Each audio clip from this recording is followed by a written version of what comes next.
about to see the world in action, what we can be, life with no distractions. Hello everyone, welcome back to my channel. Today I have a quick Walmart haul to share with you guys. We had some errands to run. We ended up going to Walmart. If you saw my previous video, you would have seen that I just bought a food saver. I found one at a Goodwill. I'm so excited. I've never used one before. So while we were running the streets, we went to Walmart and priority was to find some food saver bags. I ended up going with this vacuum seal roll. It is 11 inches by 16 feet. So I'm excited to use this. We're going to give it a try. I'm not sure what we're going to use this for yet, but I will be using this very soon here in the near future. So we got that. I decided to buy some mason jars. Well, technically the Anchor and Ball brand jars. But here we have, how many are in here? I think 6, yes, 6 half-gallon jars. And I'm actually going to use these for everyday usage. I'm going to put like brown rice in one, flour in another, sugar in another. Those are going to be the 3 staples. And then I haven't yet decided. I think maybe like the main types of beans that we use in 2 jars, and maybe like lentils or something like that in the 6th jar. I would love to go and get some more jars just like this, but for now I behaved and I just bought myself 1 box of those. And then these here, I'm actually going to, for the first time, I'm going to go ahead and use the food saver, and I'm going to remove the oxygen from these jars.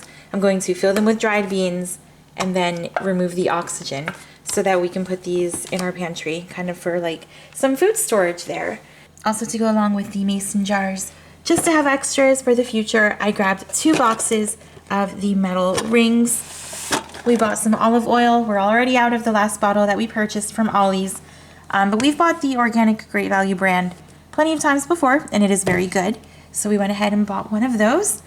Bought some unbleached all-purpose flour and some yeast.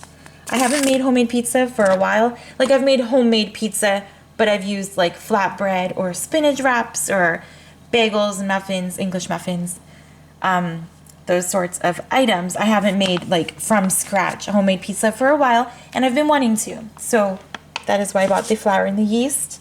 And mozzarella. I have been looking at the price for mozzarella for maybe like the last 2 weeks or so. Again, because I've been wanting to make some homemade pizza. And this here is usually $2.98 at our local Walmart. We actually ended up at a different Walmart today, and this was $1.43 per pound. That is insane. So I went ahead and I bought 9 of them. I'm going to leave probably 3 in the refrigerator to use up over the next few weeks, and then the rest I'm going to just go ahead and place in the freezer. My husband went ahead and grabbed this for some sandwiches. And then we also bought some socks for the whole family. So for myself, I purchased these. I really liked those. And then I also bought just some plain black. My husband bought these white Hanes brand. Those are very nice. And then I'm not sure if my husband chose these or if my daughter picked them out. I was choosing my socks while he took the kids over to the children's section. But these are for my daughter. And then a black pair for my son. So that is everything that we bought at Walmart today. I believe we spent $107. I think $107. I will put the price above, as you can see. If you're interested in specific prices, I do type the receipt up over on my WordPress blog. So the link for that is down in the description box below for those that are curious. But that is it for today. A quick Walmart haul. I hope you're all having a great day. Thank you for joining me, and I'll see you in my next video. Bye, everyone.